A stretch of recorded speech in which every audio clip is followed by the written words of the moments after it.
Hey guys, so following on from Sunday's Q&A, there's quite a few questions actually left over, but I wanted to give these the attention they deserve.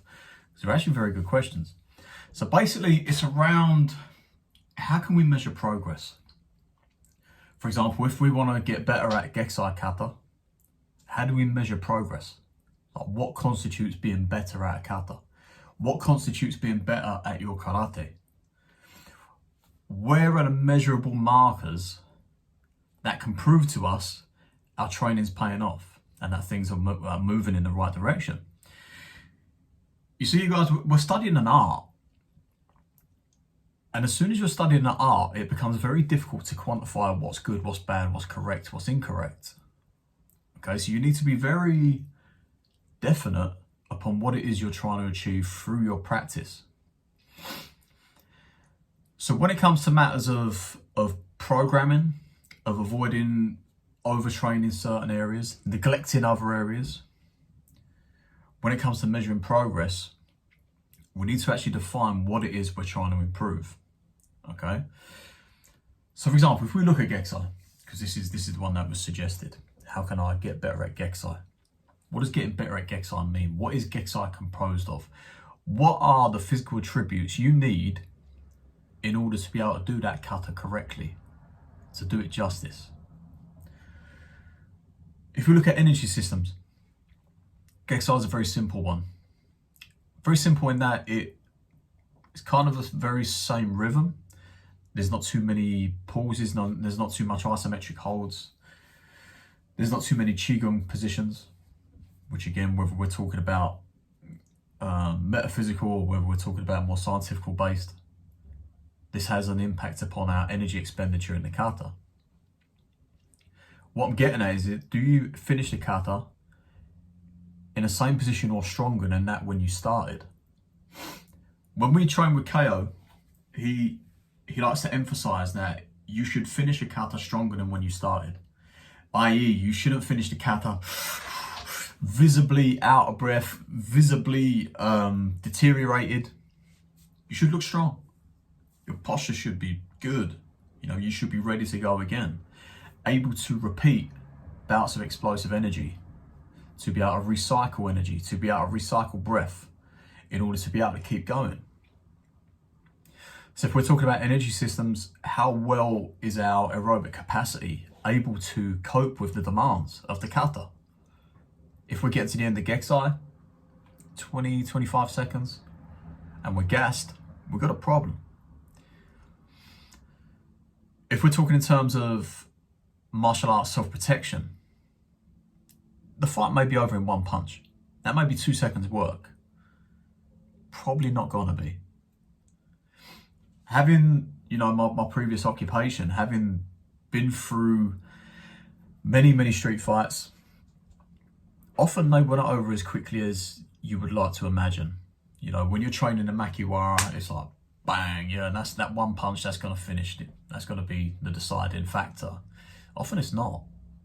As soon as you add the other variables into it, whether the person's high on drugs, moving target, it's nighttime, you fucking miss, distancing's wrong, you don't get that nice connection, sometimes it's skimming, part of the head you hit is more mobile than others. There's so many different factors at play that you cannot rely upon that one strike, one kill. Sometimes it's 5 strikes, sometimes it's 10 strikes. And here's the thing, as soon as you've taken that decision to strike, you need to be able to push through and keep striking until that threat is neutralized. You cannot half-ass it, because if they get up or they come back at you, they may be willing to go further than you're willing. And then you've got a problem. Obviously, this all has to be justifiable in law so that you don't get your butt thrown in jail. But again, if we're talking in terms of cardiovascular fitness and the ability to repeat bouts of exertion, you need to have it in your tank to be able to go for 1 minute, 2 minutes, 3 minutes. You know, we may be talking about multiples. Add to that the stress induced by actual combat, heart rate elevated, breathing sporadic, metabolically we're burning a lot more energy. certain hormonal processes either ramped up or shut down. So our conditioning, if our baseline is here, or when we get hyped up, amped up under the effects of adrenaline, etc., well, now that baseline may be up here. And if we're not able to sustain up here, well, we're going to crash. The arms are going to get heavy, we're going to get slow, we're going to get sluggish, we're going to get taken out. So you need to have that aerobic capacity. So again, to come back to the point, if you're finishing your GEXI and you're gassed, we've got a problem. You should be able to go through the whole GEXI, full force, full power, full intent on each technique, finish it, able to go again, finish it, able to go again. I said to you guys before about something I used to do with some of my guys was we would run the kata, and in between each kata, you'd be straight into your 10 Taisa Daruma push-ups. If you don't know the Taisa Daruma push-ups, just add in like 25 standard push-ups. But you go through each kata of the system, full speed, full power. As soon as you finish, shut down, back to yoi, bow, straight into your push-ups, up, yoi, you go again, next kata, finish, push-ups, bang, up, go again, next kata. And you run the whole system. It takes about 20-25 minutes, it's not long. But we're keeping that heart rate up. That's going to really improve your aerobic capacity and your ability to sustain a workload. In turn, it's going to make doing the kata standard a much easier time. So well, then we can tick that one off. We've got progress. You know, so then what is it about? Maybe we need to look at improving our relative strength. Maybe we need to look at improving our maximal strength. Neither of which are going to be done by Hojo Kondo.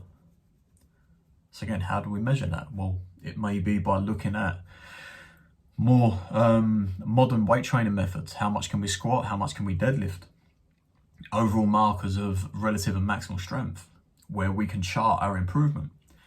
If we are then intelligent enough to be able to put that into our physical performance of the techniques, again, we can chart progress. Because our kicks are going to be more powerful, our starts are going to be more powerful, our transitions, our suliashi, our ability to cover and take ground are going to be more dynamic, more explosive. We can look at metrics such as standing jumps, whether it's a vertical jump with a piece of chalk. Vertical jump, mark the wall. How high can you get? Over time, we need to improve that. Standing broad jump, 2 feet, jump as far as you can. Again, measure out that distance. What distance can we cover? To make it more specific to what we do, take your suliashi. How far can we cover in that slide step? Whether we're going lateral in a cat stance, we're moving to the rear in a cat stance. How far can we travel with that one step? Again, it's a metric, it's something physical we can manage, something physical we can measure and chart our progress over time to make sure that we are improving.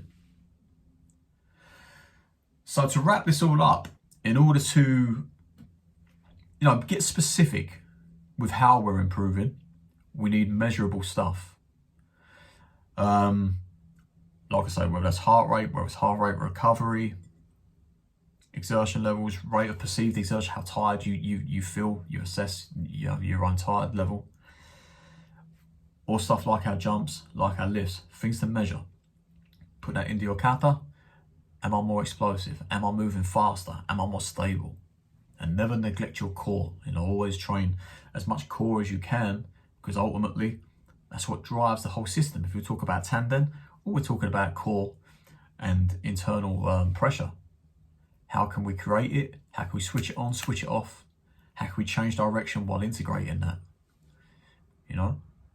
So if you're able to pull all these different concepts in together and add that to your art, add that to your kata, then we're going to see progress. The rest of it's just a collection of physical techniques and positions.